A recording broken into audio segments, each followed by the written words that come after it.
So, what sparked the return of Les Claypool's Fearless Flying Frog Brigade after a 20-year hiatus?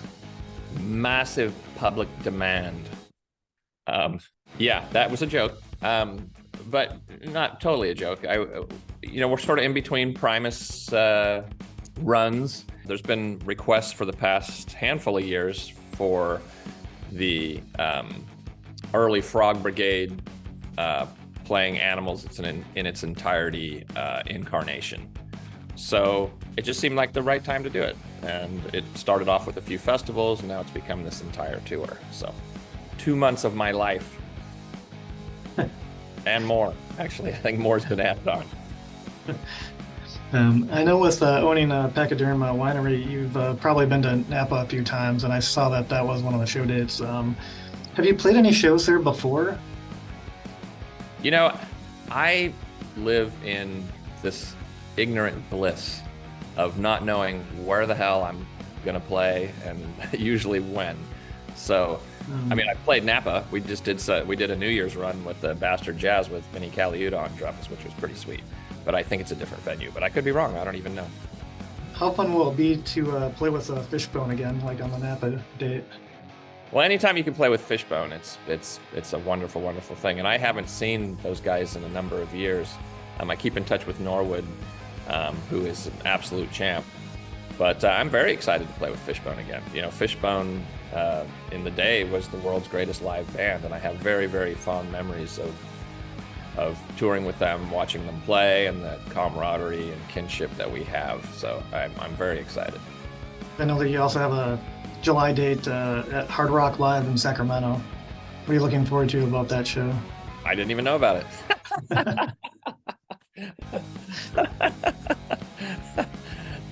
Yeah, sounds like it'll be fun. You know, I get in the bus and go, and I wake up and go, oh, here we are. Wow, look at this place. I think it's really cool that Sean Lennon is joining the Frog Brigade. But that musical connection you have with the Claypool Lennon Delirium, what are you most excited about playing these songs with Sean? Well, you know, what's funny for me is because I just asked him, I said, hey, you know, I was putting the Frog Brigade together to do this. And, you know, Frog Brigade's always been sort of a mixed cast of characters, or even basically all my solo endeavors tend to morph. And I wanted to be able to attack things from throughout not just the early Frog Brigade stuff, but throughout my solo work. And I asked Shiner to do it, and he was excited. But what I'm finding very interesting is how excited he gets about some of these songs, because he didn't know the Holy Mackerel record or some of the Fungi and Foe stuff, and he gets so excited about some of these tunes and playing them and learning them. So he's an excitable young lad. So and we're very good friends. He's like my brother, you know. So it's always good to have Shiner around. How did that camaraderie with Sean start? Well, it's funny because he became buddies with my son first. Actually, we were on tour, and his band Ghost of a Saber-Toothed Tiger had opened for Primus, and him and my son hit it off because they're both kind of science nerds. And he and I just had an impromptu jam one day backstage, and then in the back of the bus, and I was like, wow, there's some really cool coming out. We should get together at my studio in Northern California. And we did, and just subsequently it all fell together very naturally, very organically. So do you plan on having some Primus and maybe some Claypool London Delirium songs kind of sprinkled in too? Maybe you never do know what's going to pop out, and I will leave it at that. Who would you say are your biggest influences with your bass playing? You know, I just did an interview for one of the guitar magazines, literally right before I talked to you, and they wanted me to spout out 10 of my favorite bass players. And, you know, there's a long list of guys that were very influential on me in the early days. But you know, I mean, I started off like most rock guys, listening to Geddy Lee and Chris Squire and John Paul Jones, and then I discovered Louis Johnson and Larry Graham and Stanley Clarke, you know, these guys that are thumping, and then Tony Levin. So that's kind of my list, my short list. Now, how did you land the South Park theme song? And how was the 25th anniversary concert? How did that go? Well, the concert was amazing. That was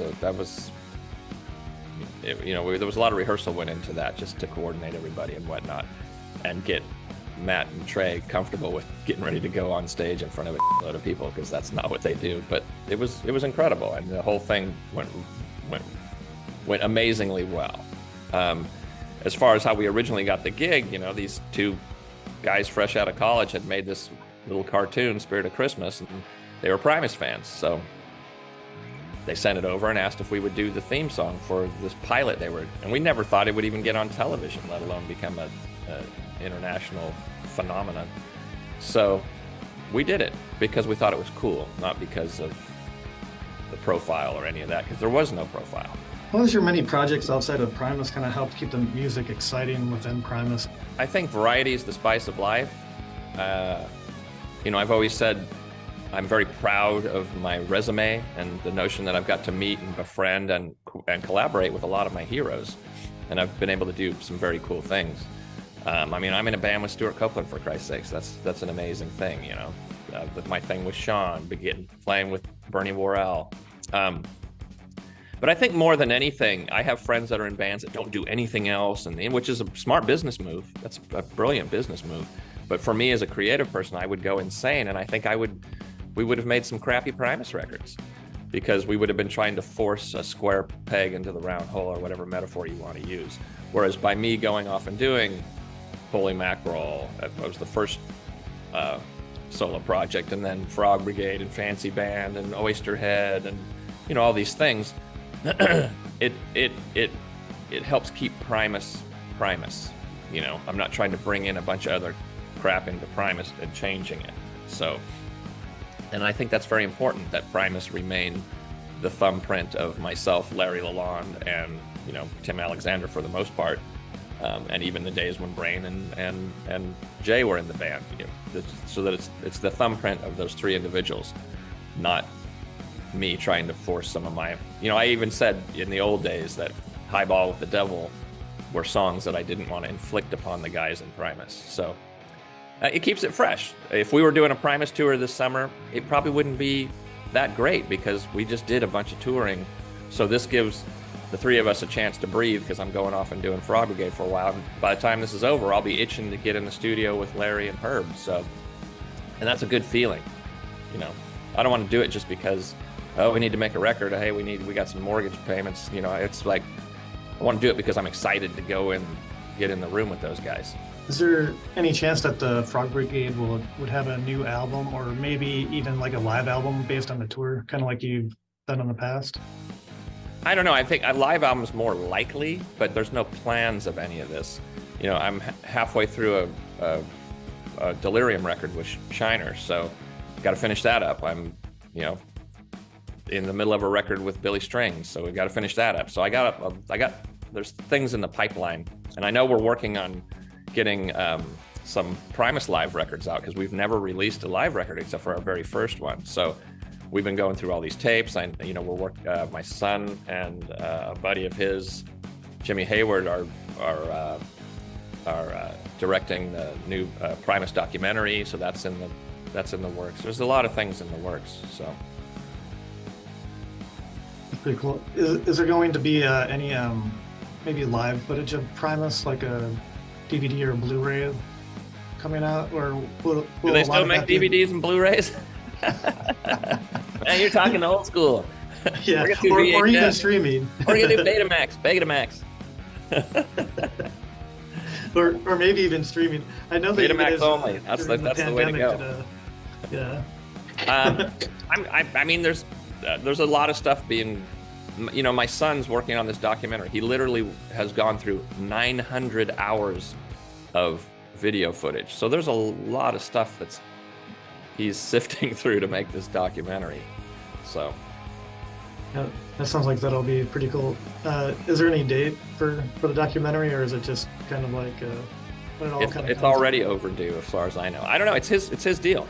He's directing it with Jimmy Hayward, so they're working on it. I think it takes a while to go through 900 hours of. I don't want to go through 900 hours of anything.